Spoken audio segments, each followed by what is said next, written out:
नमस्कार दोस्तों, आपके न्यूज़ चैनल इग्नोस गुरुजी में एक बार फिर से स्वागत है।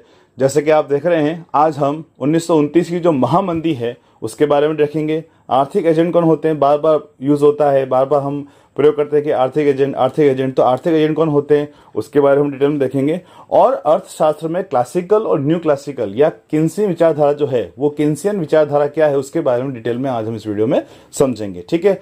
और जैसा कि आपको पता है कि ये फर्स्ट चैप्टर है समष्टि अर्थशास्त्र का परिचय, जिसमें हम समष्टि अर्थशास्त्र क्या है इसके बारे में हम देख रहे हैं। और साथ साथ आगे आने वाले वीडियोस में आय का चक्रीय प्रवाह क्या होता है, आय का चक्रीय प्रवाह, साथ साथ चक्राकार प्रवाह, द्विशक्ति अर्थव्यवस्था में किस प्रकार से काम करता है, वो सब हम यहाँ पर डिटेल में समझेंगे।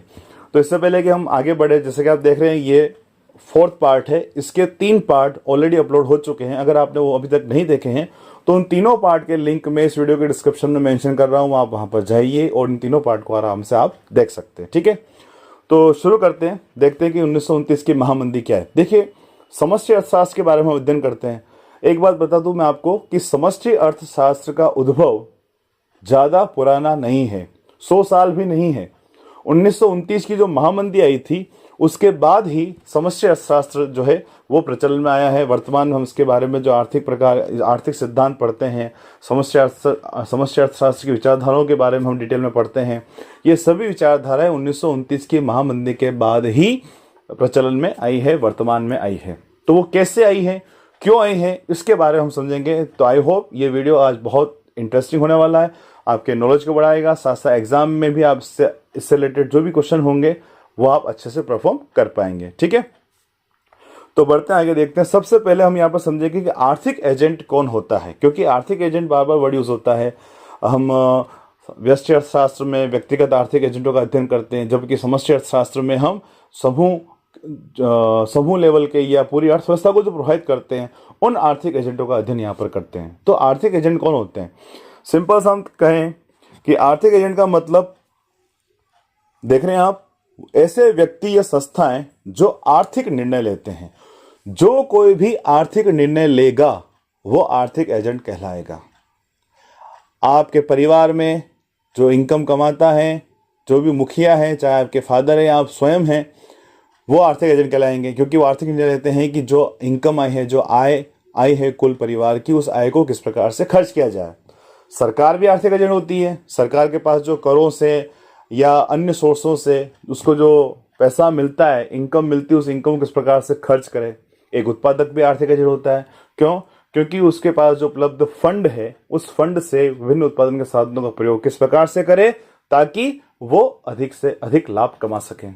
तो ये सभी आर्थिक एजेंट कहलाते हैं। कौन? जो आर्थिक निर्णय लेते हैं। ठीक है, तो यहाँ पर आर्थिक एजेंट का मतलब क्या हो गया, आर्थिक एजेंट या आर्थिक इकाइयां ऐसे व्यक्ति या संस्थाएं हैं जो आर्थिक निर्णय लेते हैं।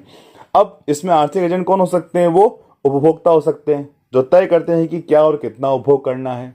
क्या उपभोग करना है मतलब कौन कौन सी वस्तुओं पर खर्च करना है, कितना करना है, जो वस्तु डिसाइड की कौन सी वस्तु ज्यादा उपभोग करनी, किस वस्तु पर ज्यादा खर्च करना है, किस वस्तु पर कम खर्च करना है। वो उत्पादक हो सकते हैं जो निर्धारित करते हैं कि क्या और कितना उत्पादन करना है। जैसे कि मैंने देखा था कि वो कौन कौन सी वस्तुओं का उत्पादन करना है, जो वस्तुएं सेलेक्टेड हैं, जो वस्तुएं चयनित है, जिन वस्तुओं को सेलेक्ट किया गया है, तो किस वस्तु का उत्पादन ज्यादा करना है, किस वस्तु का उत्पादन कम करना है, ये डिसीजन भी उत्पादक लेते हैं। ठीक है, फिर वो संस्थाएं हो सकती हैं। संस्थाएं में सरकार हो सकती है, जैसे मैंने आपको बताया, वो बजटीय आवंटन करती है। ठीक है, बजटीय आवंटन करती है, सब्सिडी आदि के संबंध में निर्णय लेती है। जब बजट बनता है तो उस बजट में विभिन्न प्रकार की आर्थिक क्रियाओं में, या फिर प्राथमिक, द्वितीयक, तृतीयक, या फिर समाज के हर वर्ग में बजट का आवंटन किस प्रकार से होगा, डिफेंस पर कितना खर्च होगा, जो जन कल्याणकारी योजनाएं हैं उन पर कितना खर्च होगा, सब्सिडी कितनी दी जाएगी, किस वर्ग को दी जाएगी, सब निर्णय लेने पड़ते हैं सरकार को। वो निगम हो सकते हैं जो उत्पादन, निवेश और संसाधन आवंटन संबंधी निर्णय लेते हैं। बड़े बड़े निगम हो सकते हैं, कॉर्पोरेट सेक्टर, जो पूरी अर्थव्यवस्था को प्रभावित करते हैं। ठीक है, सेबी हो सकता है, वो रिजर्व बैंक हो सकता है, वो निर्णय लेते हैं कि अर्थव्यवस्था में किस प्रकार से कहाँ संसाधनों का आवंटन करना है, कहाँ फंड देना है, कहाँ नहीं देना है, ये हो सकते हैं। वो बैंक हो सकते हैं जो ऋण देने, ब्याज दरों और निवेश के संबंध में निर्णय लेते हैं कि कहाँ कहाँ निवेश किया जाएगा, अर्थव्यवस्था के कौन कौन क्षेत्रों में निवेश किया जाएगा और किन किन क्षेत्रों में निवेश नहीं किया जाएगा। तो कुल मिलाकर आर्थिक एजेंट वह व्यक्ति होते हैं, वो इकाइयां होती हैं, चाहे वो व्यक्तिगत हो सकते हैं, संस्थाएं हो सकती हैं, जो आर्थिक निर्णय लेते हैं। ठीक है, यह एनसीईआरटी की बुक में कॉन्सेप्ट दे रखा है। आपको एग्जाम में पूछा जा सकता है, इसका आप ध्यान रखिएगा। ऐसा नहीं कि ये फालतू का टॉपिक है, यहाँ पर आपको पढ़ाया जा रहा है, बताया जा रहा है इसके बारे में, तो आपको इसके बारे में अच्छे से समझना है। क्लियर? आई होप ये टॉपिक आपको अच्छे समझ में आया होगा। नहीं आया है कोई बात नहीं, वापस पीछे जाइए वीडियो में, वापस एक बार पढ़िए, समझ में आ जाएगा। और इसके अलावा मैं आपको बता दूं और कोई टॉपिक आपको चाहिए अर्थशास्त्र संबंधित, वैसे हम डिटेल सीरीज यहाँ पर लाए हैं, डिटेल सीरीज स्टार्ट की है 12th क्लास से रिलेटेड। यहाँ पर समष्टि स्टार्ट किया है, समष्टि अर्थशास्त्र के बाद हम जो भारतीय अर्थव्यवस्था का विकास है उसके बारे में वीडियो लाएंगे। तो आप इस चैनल के साथ जरूर बने रहें। अगर आप चैनल में नए व्यूअर हैं तो सब्सक्राइब जरूर करें, ठीक है। और लाइक तो तब करिएगा जब आपको वास्तव में मेहनत पसंद आए, ठीक है। और कमेंट बॉक्स में जरूर बताइए कि आपको वीडियो कैसा लगा है, कौन सा टॉपिक आपको चाहिए। बढ़ते हैं आगे, देखते हैं अब क्लासिकल और केन्सियन विचारधारा। देखिए, अब क्लासिकल और केन्सियन विचारधारा का हमें यहाँ पर समझना होगा। इसी के कारण समष्टि अर्थशास्त्र का उद्भव हुआ है। अब क्लासिकल विचारधारा क्या थी, क्यों केन्सियन विचारधारा आई, इसके बीच में क्या नए नए चीजें आई, क्या क्या आर्थिक रूप से बोलते हैं इवेंट हुए जिसके कारण न्यू क्लासिकल या केन्सियन विचारधारा वर्तमान में आई है। तो सबसे पहले हम यहाँ पर देखेंगे क्लासिकल विचारधारा क्या है। क्लासिकल विचारधारा मतलब एडम स्मिथ ने जिस अर्थशास्त्र के बारे में बताया था, वो अर्थशास्त्र ये बताता है कि अर्थव्यवस्था मुक्त अर्थव्यवस्था होती है। मुक्त अर्थव्यवस्था मतलब किसी प्रकार से सरकार का या राज्य का हस्तक्षेप बाजार में नहीं होता है और समस्त प्रकार के निर्णय बाजार की मांग और पूर्ति की शक्तियों के आधार पर होते हैं। क्या उत्पादन करना है, कैसे करना है, किन के लिए करना है, ये सभी प्रकार की जो केंद्रीय समस्याएं, इन सब प्रकार की केंद्रीय समस्याओं का अध्ययन या सभी प्रकार की केंद्रीय समस्याएं बाजार की शक्तियों द्वारा निर्धारित होती हैं। सरकार होती है तो भी बहुत कम यहाँ पर इंटरफेरेंस होता है। मुक्त अर्थव्यवस्था मानना है किसी प्रकार से कोई हस्तक्षेप नहीं है और पूर्ण प्रतियोगिता यहाँ पर मानी गई है। तो यहाँ पर हम डिटेल में देखते हैं कि क्लासिकल विचारधारा क्या है, इसके बारे में यहाँ पर थोड़ा डिटेल में अपन समझेंगे। तो देख रहे हैं आप, Adam Smith, James Mill, Marshall, Malthus, Pigou और रिकार्डो, ये सभी अर्थशास्त्री मुक्त अर्थव्यवस्था के पक्ष में थे। मतलब ये क्लासिकल विचारधारा इनकी थी, वो ये मानते थे कि अर्थव्यवस्था एक फ्री इकोनॉमी होनी चाहिए, मुक्त अर्थव्यवस्था होनी चाहिए, यानी किसी प्रकार से किसी भी संस्था का, चाहे वो सरकार हो या कोई भी हो, बाजार की शक्तियों पर किसी का नियंत्रण नहीं होना चाहिए, ये मानते थे। फिर उसके बाद मुक्त अर्थव्यवस्था में सरकार उत्पादन, उपभोग और निवेश में हस्तक्षेप नहीं करती है। जैसे कि मैंने आपको बताया, किसी प्रकार से कोई भी हस्तक्षेप नहीं होगा। क्या उत्पादन करना, बाजार की शक्तियों के आधार पर होगा। जिन वस्तुओं की बाजार में मांग होगी उसका उत्पादन होगा। कैसे करना है, लाभ के उद्देश्य से। बाजार की शक्तियों में या पूंजीपतियों को अगर ये लगता है कि बाजार में अधिक से अधिक लाभ कमाया जा सकता है मशीनों द्वारा, तो मशीनों का उपयोग ज्यादा होगा। तो ये निर्णय सरकार द्वारा नहीं ले जाते हैं, वो सभी बाजार की शक्तियों पर छोड़ दिए जाते हैं। फिर क्या उत्पादन करना, कैसे उत्पादन करना और किसके लिए उत्पादन करना, ये सभी निर्णय बाजार की शक्तियों द्वारा होते हैं। यह मैंने आपको बताया। यानी इस प्रकार की जो विचारधारा है या इस विचारधारा को मानने वाले जो अर्थशास्त्री हैं, वो अर्थशास्त्री ये मानते थे कि मुक्त अर्थव्यवस्था है और कैसे क्या उत्पादन करना वो सभी बाजार की शक्तियों द्वारा निर्धारित होंगे, ठीक है। और सबसे मेन यहाँ पर आप देख सकते हैं, इस प्रकार की विचारधारा में यह माना जाता है कि जो उत्पादक होते हैं उनका मुख्य उद्देश्य होता है अधिक से अधिक लाभ कमाना। वो ये चाहते हैं कि ज्यादा से ज्यादा लाभ कैसे कमाया जा सकेगा, उसके बारे में यहां पर फोकस किया जाता है, ठीक। फिर क्लासिकल अर्थशास्त्रियों का मानना था कि मुक्त अर्थव्यवस्था में संसाधनों का हमेशा पूर्ण और इष्टतम उपयोग किया था। ये भी मानते हैं कि अर्थव्यवस्था में जितने भी उत्पादन के साधन हैं उनका अच्छे से अच्छे उपयोग हो रहा है और पूर्ण उपयोग हो रहा है, यानी कोई भी साधन अपूर्ण उपयोग में नहीं है, ये यहां पर माना गया है, ठीक है। फिर अगर कोई असंतुलन पैदा होता है, नहीं ये वाला देखते हैं अपन, पूर्ण रोजगार संतुलन में एडी और एस मतलब एग्रीगेट डिमांड और एग्रीगेट सप्लाई, कुल मांग और कुल पूर्ति। अब कुल मांग क्या होती है, अर्थव्यवस्था में समस्त प्रकार की वस्तुओं की मांग कुल मांग कहलाती है। कुल पूर्ति, अर्थव्यवस्था में जितनी वस्तु सेवाओं की पूर्ति हो रही उसे हम कुल पूर्ति कहते हैं। इन दोनों के बारे में हम जो आया था रोजगार का निर्धारण चैप्टर है उसमें डिटेल में अध्ययन करेंगे। तो अर्थव्यवस्था में यह माना जाता है कि एक सामान्य विशेषता, मतलब यह माना जाता है कि हमेशा अर्थव्यवस्था में सकल मांग और सकल पूर्ति दोनों आपस में बराबर होते हैं। इसका मतलब अर्थव्यवस्था में संतुलन है, किसी प्रकार से कोई असंतुलन नहीं है। और यह मानते हैं कि अगर किसी प्रकार से कोई असंतुलन आ भी जाता है तो वो अल्पकालिक होगा और बाजार की शक्तियां उसे अपने आप, क्या लिख रहा है, स्वचालित तंत्र के माध्यम से, मतलब ऑटोमेटिकली उसको अपने आप सही कर देगी। अगर मांग ज्यादा है तो अपने आप मांग वापस जो संतुलन मांग होनी चाहिए उसके बराबर हो जाएगी। अगर पूर्ति ज्यादा है तो संतुलन जितनी पूर्ति होनी चाहिए उसके बराबर पूर्ति कर दी जाएगी। ये मानते थे। मतलब उनका मानना यह था कि एक अर्थव्यवस्था मुक्त अर्थव्यवस्था होती है, किसी प्रकार से कोई हस्तक्षेप सरकार का नहीं होता है और अर्थव्यवस्था में हमेशा पूर्ण रोजगार की स्थिति पाई जाती है। और अगर कोई असंतुलन बाजार में आता है तो अपने आप बाजार की शक्तियां उसे अपने आप सही कर देगी। ठीक है। और यह जो विश्वास है कब तक रहा? यह विश्वास चला था 1929 और 30 तक। क्यों? क्योंकि 1929 और 30 में आर्थिक रूप से एक महान कालखंड बताया जाता है। महान कालखंड क्यों था? क्योंकि इस समय में 1929 से 33 तक, इन 4 सालों में 1929 से लेकर 33 तक पूरे विश्व में जो विकसित अर्थव्यवस्थाएं थी, विकासशील अर्थव्यवस्थाएं नहीं, विकसित अर्थव्यवस्थाएं थी, यूएसए, ब्रिटेन, यूरोप, इन देशों की जो अर्थव्यवस्थाएं थी उन अर्थव्यवस्थाओं में महामंदी आई। महामंदी मतलब उत्पादन बाजारों में बिका ही नहीं, तैयार माल अनसोल्ड गुड के रूप में, अविकृत वस्तुओं के रूप में पड़ा रह गया। माल नहीं बिका तो फिर उत्पादन कम किया गया। नेक्स्ट, उत्पादन कम हुआ तो लोगों को काम से निकाला गया। लोगों को काम से निकाला गया तो आगे जाके बेरोजगारी की स्थितियां पैदा हुई, आय कम हुई, आय कम हुई तो मांग और कम हुई और अर्थव्यवस्था में इस प्रकार से एक दुष्चक्र चलता रहा। उसे कहते हैं 1929 की महामंदी। डिटेल में हम आगे इसके बारे में पढ़ेंगे। शॉर्ट में अपन यहाँ पे देखा है कि 1929 में ऐसा क्या आया था। मतलब जो मान्यताएं मानी गई थी क्लासिकल अर्थशास्त्रों द्वारा, अर्थशास्त्र में, कि किसी प्रकार से कोई हस्तक्षेप सरकार का नहीं होता है, बाजार की शक्तियां उसको अपने आप सही कर देती है। तो जो 1929 की जो महामंदी आई थी उसमें सभी अर्थशास्त्रियों ने यह माना था कि यह जो मंदी है बाजार की शक्तियों द्वारा अपने आप सही हो जाएगी, सरकार को कहीं कुछ करने की जरूरत नहीं है।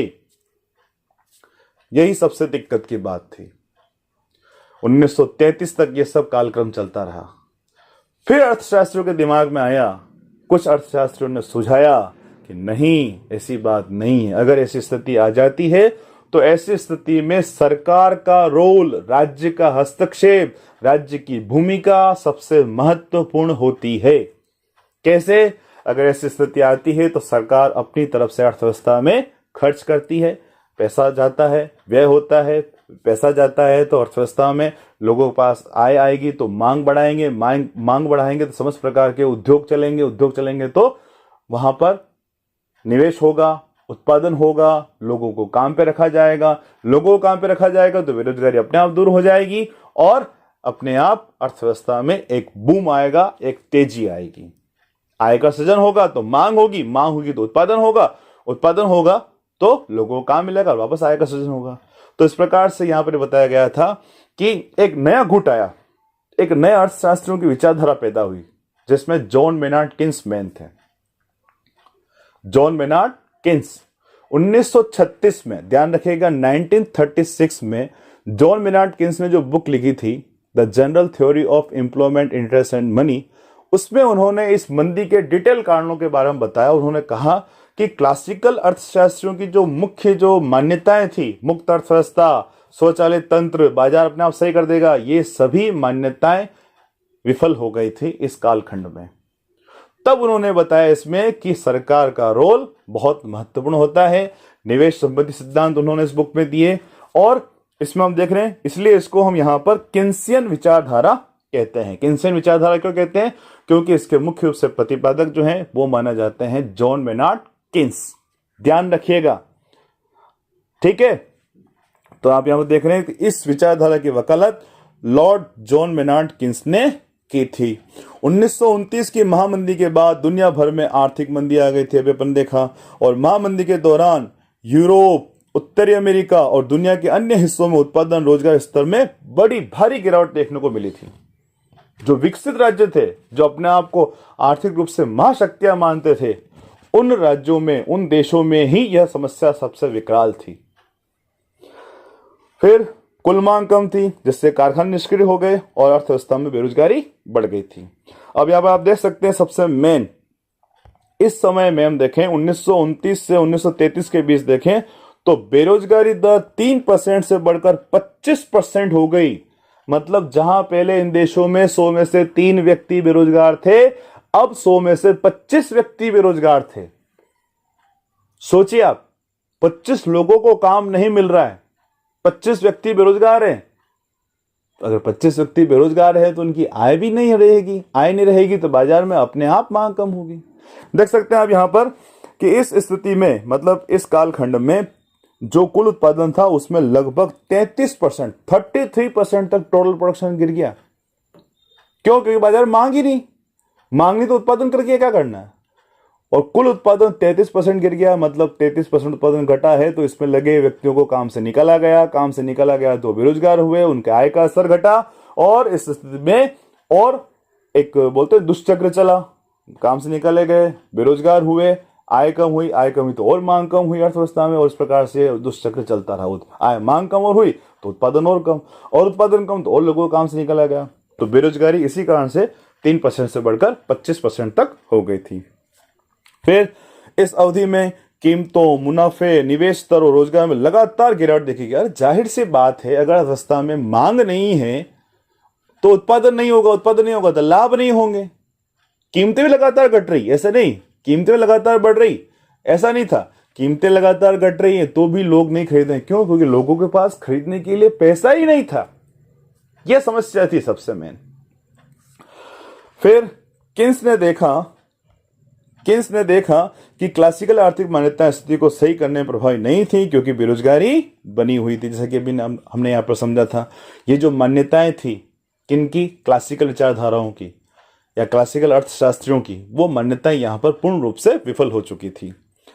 फिर उन्होंने क्या बताया कि उन्होंने उन असंतुलन स्थिति को ठीक करने के लिए सरकारी हस्तक्षेप, देख रहे हैं आप, सरकारी हस्तक्षेप को बहुत महत्वपूर्ण माना, जहां पर कुल मांग और कुल आपूर्ति से कम हो जाती। मतलब सुझाव दिया कि जहां कुल मांग कुल आपूर्ति से अधिक या कम हो जाती, मतलब जब असंतुलन हो, सकल मांग सकल आपूर्ति अगर बराबर है तो अर्थव्यवस्था में संतुलन है। अगर सकल मांग बढ़ जाती है तो भी यह असंतुलन कहलाएगा, अगर सकल मांग अर्थव्यवस्था में घट जाती है तो भी यह असंतुलन कहलाएगा। तो इस असंतुलन को सही करने के लिए सरकार का हस्तक्षेप बहुत बहुत बहुत जरूरी है।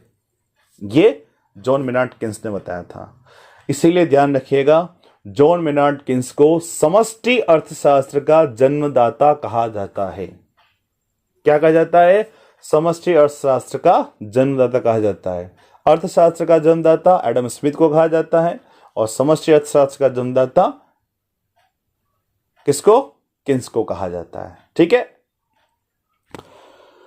अब जैसा कि मैंने अभी आपको बताया, 1936 में किन्स ने जो बुक लिखी थी the general theory of employment, interest and money, इसमें उन्होंने समष्टि अर्थशास्त्र के बारे में डिटेल में बताया था, सरकार के रोल में बताया था, रोल के बारे में बताया, सरकार का क्या रोल हो सकता है। इसीलिए यहां पर अब अर्थशास्त्र को अलग शाखा के रूप में देखा गया और तभी से समष्टि अर्थशास्त्र एक अलग शाखा के रूप में उभरा और लगातार उभरता जा रहा है। व्यष्टि अर्थशास्त्र का क्षेत्र सीमित होता है जबकि समष्टि अर्थशास्त्र का क्षेत्र असीमित होता है, क्योंकि समष्टि अर्थशास्त्र में नए नए आर्थिक मुद्दे देखने को मिलते हैं। एक देश में नए नए आर्थिक प्रकार के असंतुलन पैदा होते हैं, उनको कैसे दूर किया जाए, नए नए थ्योरीज, नए नए सिद्धांत हमें यहां पर देखने को मिलते हैं। ठीक। फिर अपनी पुस्तक में किन्स ने नए रोजगार के अवसर पैदा करके अल्प रोजगार संतुलन को संबोधित करने के लिए उत्पादन और निवेश में सरकारी हस्तक्षेप, आगे बात, यानी यहां पर उन्होंने सरकारी हस्तक्षेप को बहुत महत्वपूर्ण माना है। सरकार का इंटरफेरेंस होगा तो ही इस प्रकार की जो आर्थिक असंतुलन की स्थितियां पैदा होती है वो दूर हो पाएगी। ठीक। ये तो है 1929 की जो महामंदी, जो बीच का हमने देखा क्या था, उससे पहले की विचारधाराएं क्या थी, उसके बाद की विचारधाराएं क्या है। ये आपके एनसीईआरटी की बुक में ध्यान रखिएगा क्लास 12 के लिए। मैं सिर्फ क्लास 12 के स्टूडेंट के बारे में नहीं कह रहा हूं, ये सभी प्रकार के परीक्षार्थियों के लिए भी बहुत इंपॉर्टेंट है, तो ध्यान रखें इस बात का। ठीक। तो अब हम इस 1929 की महामंदी के बारे में डिटेल में स्टडी करते हैं कि ये 1929 की महामंदी क्या थी, इसके क्या प्रभाव हमें देखने को मिले। ऐसे अभी हमने इसको देख लिया है, परंतु डिटेल में अगर एग्जाम में आता है तो किस प्रकार इसको डिनोट करेंगे वहां पर देखेंगे। तो 1929 की महामंदी, 1929 की महामंदी जो कि एक विश्वव्यापी महामंदी थी, 1929 में आई थी। इसलिए इसको महामंदी इसलिए कहा जाता है क्योंकि पूरी वैश्विक अर्थव्यवस्था इससे प्रभावित हुई थी। देख रहे हैं आप यहां पर 1929 की महामंदी के बाद वैश्विक आर्थिक मंदी आई, जिसने पूरे यूरोप, उत्तरी अमेरिका और उससे आगे कई देशों को प्रभावित किया। ठीक, उत्पादन और रोजगार के स्तर लगातार गिरावट आई। क्लासिकल अर्थशास्त्री क्या मानते थे कि अगर अर्थव्यवस्था में किसी प्रकार से कोई असंतुलन पैदा होता है तो बाजार की शक्तियां उसे अपने आप सही कर देगी, परंतु यह नहीं हो पाया था। लगातार उत्पादन रोजगार के स्तर में गिरावट हुई थी। तो महामंदी से प्रभावित देशों में उत्पादन रोजगार दोनों स्तरों में उल्लेखनीय गिरावट देखी गई। फैक्ट्रियां क्षमता से कम संचालित हुई, जिससे बड़े पैमाने पर अर्थव्यवस्था में बेरोजगारी आई। बेरोजगारी कहां आई थी? जहां पहले महामंदी से पहले 3% बेरोजगारी थी, अब बेरोजगारी की दर 25% हो चुकी थी। मतलब जहां पहले 100 में से 3 व्यक्ति बेरोजगार थे, अब 25 व्यक्ति बेरोजगार थे। सोचिए क्या स्थिति है। फिर समग्र मांग पर भी इसका प्रभाव में देखने को मिला। देख रहे हैं इसमें समग्र मांग इस अवधि के दौरान समग्र मांग कम थी। लगातार मांग का स्तर घटता गया, इसलिए उत्पादन के स्तर भी घटते गए, जिससे आर्थिक मंदी में उसने बड़ा बड़ा योगदान दिया था। और मांग कम होने के कारण बहुत सारे कारखाने क्या हो गए? निष्क्रिय हो गए, कारखाने बंद हो गए। जाहिर सी बात, अगर उत्पादन मांग नहीं होगी तो उत्पादन होगा क्या? आप खुद सोचिए। अगर आप खुद एक उत्पादक हैं, बाजार में आप जिस वस्तु को उत्पादित करते हैं उसकी मांग नहीं है, तो क्या उत्पादन करेंगे? नहीं होगा। तो उसी प्रकार से यहाँ पर उत्पादन भी लगातार कम होता गया और श्रमिकों को नौकरी से भी निकाला गया। ठीक है, इसलिए बेरोजगारी दर 3% से बढ़कर 25% हो गई। देख रहे हैं आप, बेरोजगारी में वृद्धि 1929 में। सिर्फ हम संयुक्त राज्य अमेरिका की बात करें तो वहां पर 1929 और 33 के दौरान 3% से बेरोजगारी दर बढ़कर कितनी? 25% तक हो गई थी। अभी अपन देखा है 3% से बढ़कर 25% तक बेरोजगारी दर होना। सोचिए क्या भयावह स्थिति रही होगी उस वक्त। फिर उत्पादन के स्तर में भी लगातार कमी आती गई। आप यहां पर देख रहे हैं कि उत्पादन के स्तर देखें तो लगातार घटता गया और वो 33%, कितना? 33% तक उत्पादन पहले से गिर चुका था। बहुत खतरनाक स्थिति थी। 33% वस्तुओं का उत्पादन घटना, मतलब उस 33% जो उत्पादन वस्तुओं का घटा है, इतना उत्पादन करने वाले श्रमिकों को काम से निकाला गया। तो उनकी आय कम हुई तो बाजार में अपने आप वापस और मांग में कमी आई। तो यह दुष्चक्र लगातार चलता रहा था और लगातार इसमें आर्थिक गिरावट आती गई, जिसमें हम देख रहे हैं यहां पर कि महामंदी की विशेषता कीमतों, लाभ, निवेश के स्तर और रोजगार में लगातार गिरावट थी, जिससे देशों के सामने आर्थिक चुनौतियां और बढ़ गई थी। ठीक है, तो ये पूरी महामंदी थी। इस पूरी महामंदी के बारे में हमने यहां पर देखा कि महामंदी क्या थी, और इस महामंदी के कारण ही नई विचारधारा का उद्भव हुआ। जैसा कि हमने यहां पर देखा था, न्यू क्लासिकल विचारधारा जो किन्सी से प्रभावित थी, इसलिए इसको किन्सियन विचारधारा भी कहते हैं बहुत सी बार। ठीक है, और ध्यान रखिएगा ये जो टॉपिक हैं बहुत इंपॉर्टेंट है। समष्टि अर्थशास्त्र के बेसिक को समझने के लिए टॉपिक बहुत इंपॉर्टेंट बनते हैं, तो आपको इन टॉपिक के बारे में डिटेल में स्टडी करना जरूरी है। आई होप हमने जो यहाँ पर समझा है या मेरे द्वारा जो जानकारी आपको यहाँ पर दी गई है, क्लासिकल विचारधारा, न्यू क्लासिकल विचारधारा अथवा किन्सी विचारधारा, आर्थिक एजेंट या और 1929 की जो महामंदी क्या है, ये जो नॉलेज है या जो जानकारी है आपको अच्छी लगी होगी, समझ में आया होगा। अगर आपको वास्तव में लगा है कि मेहनत की गई है, कुछ समझ में आया है, तो दिल से एक लाइक तो बनता है। कैसा लगा है वीडियो? कमेंट बॉक्स में कमेंट जरूर करें। साथ साथ क्या टॉपिक पे आपको वीडियो चाहिए उसका भी आप कमेंट बॉक्स में जरूर मेंशन करें कि आपको किस प्रकार की वीडियो चाहिए, किस टॉपिक की वीडियो चाहिए। और अगर आपको लगता है कि आपके साथ साथ आपके फ्रेंड सर्कल के लिए भी बहुत इंपॉर्टेंट है टॉपिक, तो उनमें शेयर करिए। और हाँ, मैंने जैसे आपको पहले बताया था कि ये सीरीज स्टार्ट की हमने, जिसमें समष्टि अर्थशास्त्र संबंधित और भारतीय अर्थव्यवस्था के विकास से संबंधित डिटेल में क्लास 12 के सभी वीडियोज यहाँ पर आएंगे, तो आपके लिए बहुत हेल्पफुल होने वाला है। और सब कुछ आपको इतना इजी वे से मिल रहा है तो क्यों ना एक लाइक तो बनता है। ठीक है, तो मिलते हैं नेक्स्ट वीडियो में। इसके अगले पार्ट में अपन देखेंगे कि किस प्रकार से अर्थव्यवस्था में आय का चक्राकार प्रभाव वर्क करता है, काम करता है। आय का चक्राकार प्रभाव क्या होता है, अर्थव्यवस्था के क्षेत्र कौन कौन से होते हैं, उसको हम यहाँ पर देखेंगे। ठीक, तो मिलते हैं नेक्स्ट वीडियो में। Thank you, thanks for watching. नमस्कार गुरु जी, जय श्री कृष्ण।